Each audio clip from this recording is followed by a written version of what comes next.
Good evening every one. Classic YouTube ಚಾನಲ್ಗೆ ಎಲ್ಲರಿಗೂ ಸ್ವಾಗತ. ಇನ್ನು ಕೆಲವೇ ದಿನಗಳಲ್ಲಿ ಅಂದರೆ ಇನ್ನು ಒಂದು 2-3 ತಿಂಗಳಲ್ಲಿ ಟಿ ಟಿ ಈಗ ಕಾಲ್ಫಾರ್ಮ್ ಆಗುವ ಸಂಭವ ಇದೆ. ಆದ್ದರಿಂದ ಟಿ ಟಿಗೆ ಸಂಬಂಧಪಟ್ಟಂತೆ ಅದರಲ್ಲಿ ಇಂಗ್ಲಿಷ್ ವಿಷಯ ಹೇಗಿರ್ತದೆ, ಅದನ್ನು ಹೇಗೆ ಅರ್ಥ ಮಾಡ್ಕೊಳ್ಬೇಕು, ಅದರಲ್ಲಿ 2 ಭಾಗಗಳು, ಒಂದು ಗ್ರಾಮರ್ ಪಾರ್ಟ್, ಇನ್ನೊಂದು ಪೆಡಗಾಜಿ ಅಂತ ಬರ್ತದೆ.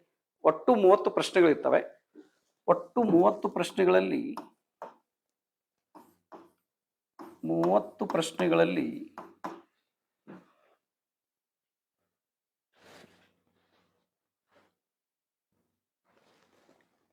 ಗ್ರಾಮರ್ ಇವು 15, ಪೆಡಗಾಜಿ ಅಂದ್ರೆ ಬೋಧನಾಶಾಸ್ತ್ರ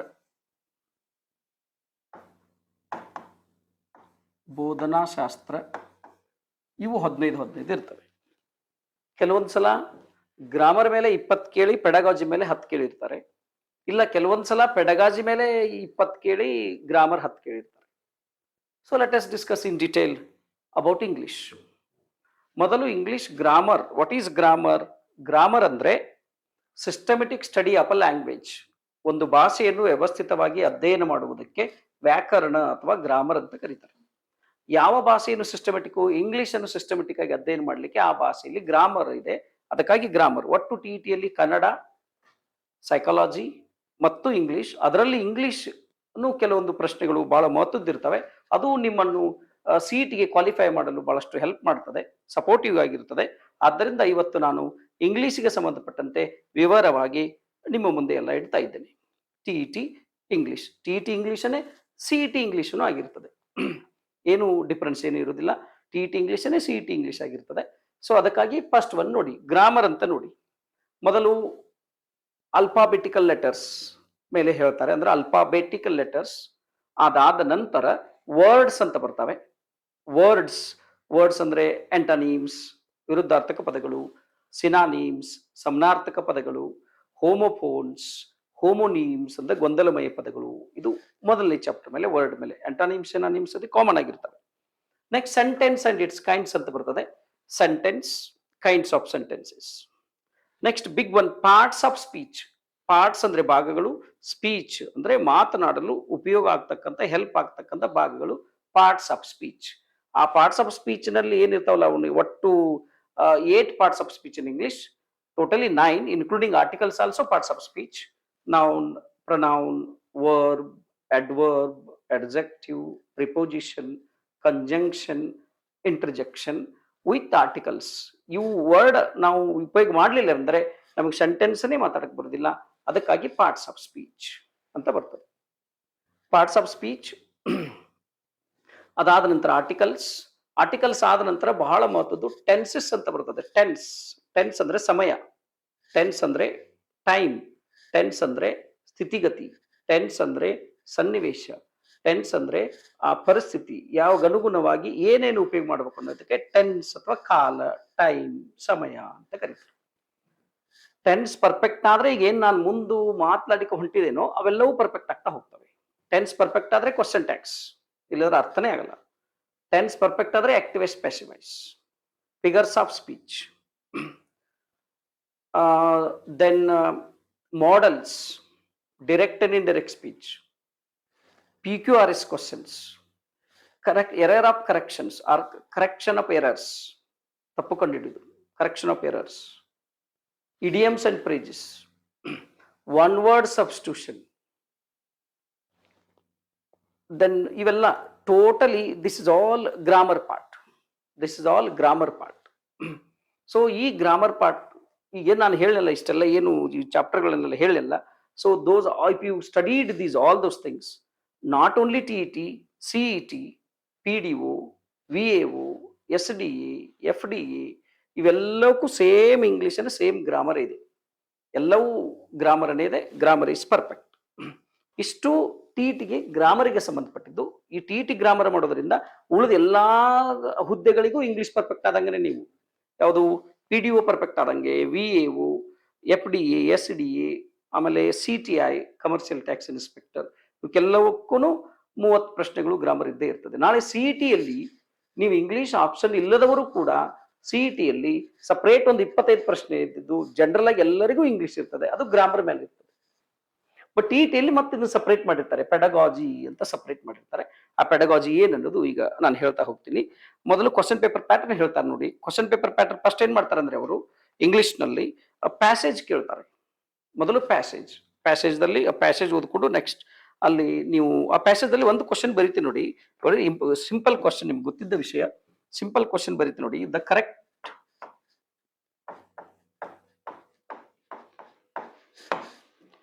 ಕರೆಕ್ಟ್ ಪ್ರಿಫಿಕ್ಸ್ ಅಂದ್ರೆ ಮೊದಲು ಸೇರಿಸೋದು. Prefix to be added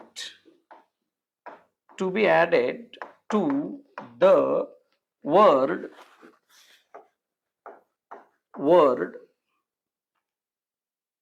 honest. This is question paper. Honest is first one, second one, miss, third option, in, fourth option,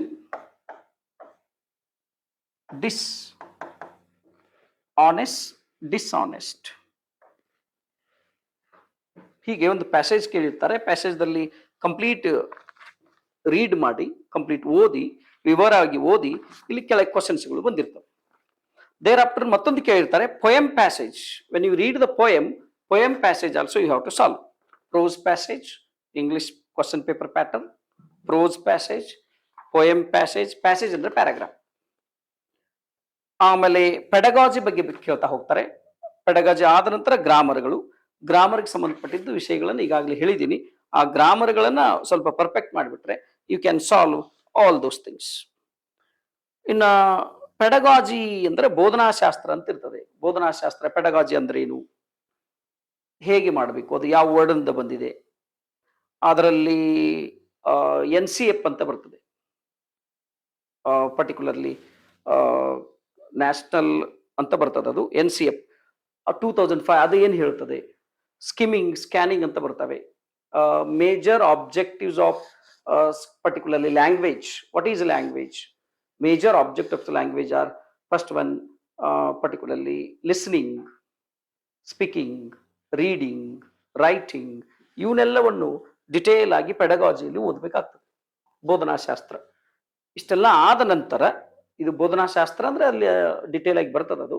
ಅವು ಹೇಗೆ ರೈಟಿಂಗ್ ಸ್ಕಿಲ್ ಅಂದ್ರೆ ಏನು, ಸ್ಪೀಕಿಂಗ್ ಸ್ಕಿಲ್ ಅಂದ್ರೆ ಏನು, ಲಿಸ್ನಿಂಗ್ ಸ್ಕಿಲ್ ಅಂದ್ರೆ ಏನು, ರೀಡಿಂಗ್ ಸ್ಕಿಲ್ ಅಂದ್ರೆ ಏನು, ಯಾವುದುಗಳನ್ನ ಫಾಲೋ ಮಾಡಬೇಕು, ಅವುಗಳ ಮೇಲೆ ಕ್ವಶನ್ಸ್ ಬರ್ತವೆ. ಸೊ ಪೆಡಗಾಜಿ ಒಂದು 7-8 ಪರ್ಟಿಕ್ಯುಲರ್ ಒಂದು 10 ಚಾಪ್ಟರ್ಸ್ ಇರ್ತದೆ. ಆಮೇಲೆ ಅನ್ಸಿನ್ ಪ್ಯಾಸೇಜ್ಗಳು ಒಂದು 10 ಚಾಪ್ಟರ್ ಆದ್ಮೇಲೆ ಅನ್ಸಿನ್ ಪ್ಯಾಸೇಜ್ಗಳು ಬರ್ತವೆ. ಹೀಗೆ ಪೆಡಗಾಜಿ ಟಿಟಿಗೆ ಸಂಬಂಧಪಟ್ಟಂತೆ ಇದು ಗ್ರಾಮರ್ ಮತ್ತು ಪೆಡಗಾಜಿ ಟೋಟಲ್ 30 ಮಾರ್ಕ್ಸ್ಗೆ ಇರ್ತದೆ. ಹೀಗಾಗಿ ನಾವು ಟಿಟಿ ಆಸ್ಪಿರೆಂಟ್ಸ್ಗಳಿಗೆ, ಟಿಟಿ ಅಭ್ಯರ್ಥಿಗಳಿಗೆ ಮುಂದಿನ ಸ್ಟಡಿಗೆ ಅನುಕೂಲ ಆಗಲಿ ಅನ್ನೋ ಉದ್ದೇಶದಿಂದ ಟಿಟಿಗಳನ್ನು ಏನ್ ಮಾಡ್ತಿದ್ದೇವೆ ಅಂತಂದ್ರೆ ಪರ್ಟಿಕ್ಯುಲರ್ಲಿ ನಾವು ಕ್ಲಾಸ್ಗಳನ್ನು ಸ್ಟಾರ್ಟ್ ಮಾಡ್ತಾ ಇದ್ದೇವೆ. ಆಗಸ್ಟ್ 1ರಿಂದ ಕ್ಲಾಸ್ಗಳನ್ನು ಸ್ಟಾರ್ಟ್ ಮಾಡ್ತಾ ಇದ್ದೇವೆ. ಸೊ ಆಗಸ್ಟ್ ಕ್ಲಾಸ್ ಸ್ಟಾರ್ಟ್ ಮಾಡಿದ ತಕ್ಷಣ ನೀವು ಆಗಸ್ಟ್ 1ರಿಂದ ಅಲ್ಲಿ ಜಾಯಿನ್ ಆಗ್ಬಹುದು. ಇದು ಯಾವುದಕ್ಕೆ ಸಂಬಂಧಪಟ್ಟಿದ್ದು? ಇಂಗ್ಲಿಷ್ಗೆ ಸಂಬಂಧಪಟ್ಟಿದ್ದು. ಇಂಗ್ಲಿಷ್ ನೋಡಿ, ಕೇವಲ ಟಿಟಿಗೆ ಸಂಬಂಧಪಟ್ಟಂತ ಗ್ರಾಮರ್ ಅಲ್ಲ, ಇಡೀ ಗ್ರಾಮರ್ ಯಾವುದೇ ಹೋಗಿ ನೀವು ಈಗ PDO ಕ್ವಶನ್ ಪೇಪರ್ ತೆಗೆದು ನೋಡಿ.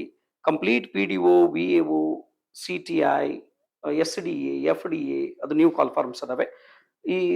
ಇವನ್ನೆಲ್ಲ ನೀವು ಓಪನ್ ಮಾಡಿ ನೋಡಿದಾಗ ಕಂಪ್ಲೀಟ್ ಆಗಿ ಗ್ರಾಮರನ್ನೇ ಕನ್ಸಿಡರ್ ಮಾಡಿದ್ದಾರೆ. ಎಂತ ಪರಿಸ್ಥಿತಿ ಬಂದ್ಬಿಟ್ಟಿದೆ ಅಂದ್ರೆ ಈಗ ಸಂದಿಗ್ಧ ಪರಿಸ್ಥಿತಿ. ಕನ್ನಡದಲ್ಲಿ ಕನ್ನಡ 35 ಪ್ರಶ್ನೆ, ಇಂಗ್ಲಿಷ್ 35 ಪ್ರಶ್ನೆ, ಕಂಪ್ಯೂಟರ್ 30 ಅಂತ ತೆಗೆದುಕೊಳ್ತಾ ಇದ್ದಾರೆ ಬೇರೆ ಬೇರೆ ಎಕ್ಸಾಮ್ಗಳಿಗೆ. 35 ಕನ್ನಡದಲ್ಲಿ ಎಕ್ಸ್ಪರ್ಟ್ ಇದ್ದೇ ಇರ್ತೀರಿ, ಕಂಪ್ಯೂಟರ್ಗಳನ್ನು ಮಾಡ್ತೀರಿ. ಅಟ್ಲೀಸ್ಟ್ ಒಂದು 10ರಿಂದ 15 ಕ್ವಶನ್ಸ್ಗೆ ನೀವು ಸರಿಯಾಗಿ ಆನ್ಸರ್ ಮಾಡಿದರೆ ನೀವು ಸೆಲೆಕ್ಷನ್ ಆಗ್ತೀರಿ. ಹೀಗಾಗಿ ಇಂಗ್ಲಿಷ್ ಈಗ ಬಹಳ ವೆರಿ ಇಂಪಾರ್ಟೆಂಟ್ ಆಗಿ ಪರಿಣಮಿಸಿದೆ. ಮತ್ತು ನೀವಂತಿ ಡೇ ನೈಟ್ ಇಂಗ್ಲಿಷ್ನಲ್ಲೇ ಮಾತಾಡ್ತಿರ್ತೀರಿ, ನಾವಂತಿ ಕನ್ನಡದವರು ಕಂಗ್ಲೀಷೇ ಮಾತಾಡ್ತಿರ್ತೀವಿ. ಟೈಮ್ ಆಯ್ತಾ, ಟಿಫಿನ್ ಆಯ್ತಾ, ಲಂಚ್ ಆಯ್ತಾ ಅಂತ ಮಾತಾಡ್ತಿರ್ತೀವಿ. ಮತ್ತು ನೀವು ವಾಟ್ಸಪ್ದಲ್ಲಿ ಇಂಗ್ಲೀಷನ್ನೇ ಟೈಪ್ ಮಾಡ್ತಿರ್ತೀರಿ. ನಿಮಗೂ ಇಂಗ್ಲಿಷ್ ಬಹಳ ಕ್ಲೋಸ್ ಆಗಿದ್ದೇ ಇರ್ತದೆ, ಸಮೀಪಕ್ಕೆ ಇರ್ತದೆ. ಬಟ್ ಎಕ್ಸಾಮ್ಗೆ ಕನ್ಸರ್ನ್ ಪಟ್ಟಂತಹ ಗ್ರಾಮರ್ನೇ ಇಂಪಾರ್ಟೆಂಟ್ ಆಗಿ ಪರಿಣಮಿಸ್ತದೆ. ಗ್ರಾಮರ್ನೇ ವೆರಿ ಇಂಪಾರ್ಟೆಂಟ್ ಆಗಿ ಪರಿಣಮಿಸ್ತದೆ. ಆದ್ದರಿಂದ ಸ್ವಲ್ಪ ಟಿ ಹೀಗೆ ಕಂಟಿನ್ಯೂ ಮಾಡಬೇಕೆಂದು ನಾನು ನಿಮ್ಮಲ್ಲಿ ಹೇಳ್ತಾ ಇದ್ದೇನೆ. ನಾವು ಆಗಸ್ಟ್ ಪರ್ಟಿಕ್ಯುಲರ್ಲಿ 1ರಿಂದ ಕ್ಲಾಸ್ಗಳನ್ನು ಸ್ಟಾರ್ಟ್ ಮಾಡ್ತಾ ಇದ್ದೇವೆ. ಯಾರ್ಯಾರು ಆಸ್ಪಿರೆಂಟ್ಸ್ ಇದ್ದೀರಿ ಅವರು ಜಾಯಿನ್ ಆಗಲಿಕ್ಕೆ ಹಾರ್ಟ್ಲಿ ವೆಲ್ಕಮ್. ಪೆಡಗಾಜಿ ಬಗ್ಗೆ ಇನ್ನೂ ಸ್ವಲ್ಪ ಹೇಳೋದಾದ್ರೆ ನಿಮಗೆ ಪೆಡಗಾಜಿ ಬೋಧನಾಶಾಸ್ತ್ರ, ಇಲ್ಲಿ ಕ್ವಶನ್ ಪೇಪರ್ ಇದೆ. ಬೋಧನಾಶಾಸ್ತ್ರ ಇಲ್ಲಿ ಲ್ಯಾಂಗ್ವೇಜ್ ಅಂದರೆ ಏನು, ಪೆಡಗಾಜಿ ಅಂದ್ರೆ ಲ್ಯಾಂಗ್ವೇಜ್ ಅಂದ್ರೆ ಏನು, ಲ್ಯಾಂಗ್ವೇಜ್ ಆಗ್ಲಿಕ್ಕೆ ಲ್ಯಾಂಗ್ವೇಜ್ ಒಬ್ಬ ವ್ಯಕ್ತಿ ಪರ್ಫೆಕ್ಟ್ ಆಗಿ ಭಾಷೆ ಯಾರು ಸರಿಯಾಗಿ ಮಾತನಾಡಲು ಮೊದಲು ಯಾವ ಭಾಷೆ, ಮೊದಲು ತಾಯಿ ಭಾಷೆ, ಮದರ್ ಟಂಗ್ದಲ್ಲಿ ಯಾರು ಪರಿಪೂರ್ಣರಾಗಿರ್ತಾರೋ ಅವರು ಬೇರೆ ಭಾಷೆಗಳಲ್ಲಿಯೂ ಪರಿಪೂರ್ಣರಾಗಿರ್ತಾರೆ. ಆದ್ದರಿಂದ ಲ್ಯಾಂಗ್ವೇಜ್, ಇಂಗ್ಲಿಷ್ ಲ್ಯಾಂಗ್ವೇಜ್ ಅನ್ನು ಹೇಗೆ ಮಾತನಾಡುವುದು, ಹೇಗೆ ಬರೆಯುವುದು, ಹೇಗೆ ಓದುವುದು, ಇದನ್ನೆಲ್ಲವನ್ನು ಪೆಡಗಾಜಿಯಲ್ಲಿ ಬೋಧನಾಶಾಸ್ತ್ರದಲ್ಲಿ ನೀವು ಡಿಟೇಲ್ ಆಗಿ ಓದ್ತಾ ಹೋಗ್ತೀರಿ. ಡಿಟೇಲ್ ಆಗಿ ಹೋಗ್ತಾ ಹೋದ್ರಿಂದ ಇದರಿಂದ ನಿಮಗೆ ಮಾಹಿತಿ ದೊರಕ್ತದೆ. ಇದು ಟಿ ಕ್ಲಾಸಸ್ ಆಗಸ್ಟ್ 1ರಿಂದ ಪ್ರಾರಂಭ ಆಗ್ತವೆ. ಇದು ಈ ಗ್ರಾಮರ್ ಮತ್ತು ಪೆಡಗಾಜಿಗೆ ಸಂಕ್ಷಿಪ್ತವಾದ ವಿವರಣೆಯನ್ನು ಕೊಡ್ತಾ ಇದ್ದೆ. ಹಾಗೆ ಇನ್ನೊಂದು ನೋಡಿ, ಕೆಲವೊಂದು ಗ್ರಾಮರ್ ಕ್ವಶನ್ಸ್ಗಳನ್ನು ನೋಡಿ, ನಿಮ್ಗೆ ಗೊತ್ತಿರ್ತದದು.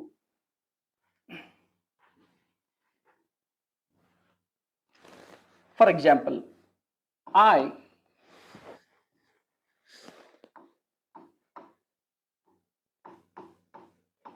I spoke with dash European ಅಂತಿದೆ. ಕ್ವಶನ್ ನೋಡಿ, I spoke with dash European. Option A, B, and C, the, D, none of these. ಇಂಥ ಕ್ವಶನ್ಸ್ಗಳು ಬಂದಿರ್ತವೆ ಕಾಮನ್ ಆಗಿ. ಇನ್ನೊಂದು ನೋಡಿ, sees dash MLA. Same option, option A, option B, option C, option D. None of the above, or none of the above, or none of these. ಒಂದನೇದು ನೋಡಿ, I spoke with European ಅಂತಿದೆ. This is vowel articles. Vowel ಇದ್ರೆ general ಆಗಿ ನಾವೇನ್ ಹಚ್ತೀವಿ, indefinite ಆಗಿ ಮಾತಾಡುವಾಗ on ಹಚ್ತೀವಿ, ವಾವೆಲ್. ಬಟ್ ಇಲ್ಲಿ ಎಲಿಫೆಂಟ್ ಅಂತ ತಿಳ್ಕೊಳ್ಳಿ. ಒಂದು ಎಲಿಫೆಂಟ್ ಪ್ರೊನೌನ್ಸಿಯೇಷನ್ ಆಲ್ಸೋ ಇಲ್ಲಿರೋದನು E. So both are having vowel sound, so we can use an elephant. But here I spoke with European, though it is vowel idru kuda alli pronunciation ಏನಾಗ್ತಾ ಇದೆ, u ಆಗ್ತಾ ಇದೆ. u ಅಂದ್ರೆ y. so ಇದು answer I spoke with a European. pronunciation ನೋಡಿ, pronunciation ಅಂತಾರೆ, pronunciation, none, not pronunciation, pronunciation. Pronunciation is consonant sound, so it is a. C is M, an MLA. C is an MLA, MP, MLC, MBBS, MEA, MCOM, MP,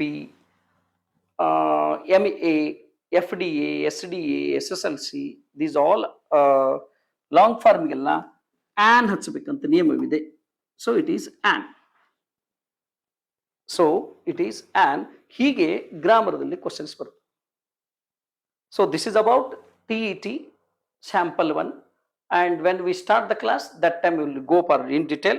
so ಇದು TET ಮತ್ತು TETಗೆ ಸಂಬಂಧಪಟ್ಟಿದ್ದು, pedagogy ಮತ್ತು ಗ್ರಾಮರ್ಗೆ ಸಂಬಂಧಪಟ್ಟಿದ್ದು. S ನೋಡಿ, August 1ರಿಂದ TET online ಕ್ಲಾಸ್ಗಳನ್ನು ನಾವು start ಮಾಡ್ತಾ ಇದ್ದೇವೆ. ಅದಕ್ಕಾಗಿ ನಂಬರ್ ಕೆಳಗೆ ಒಂದು ನಂಬರ್ ಡಿಸ್ಪ್ಲೇ ಆಗ್ತಾ ಇದೆ.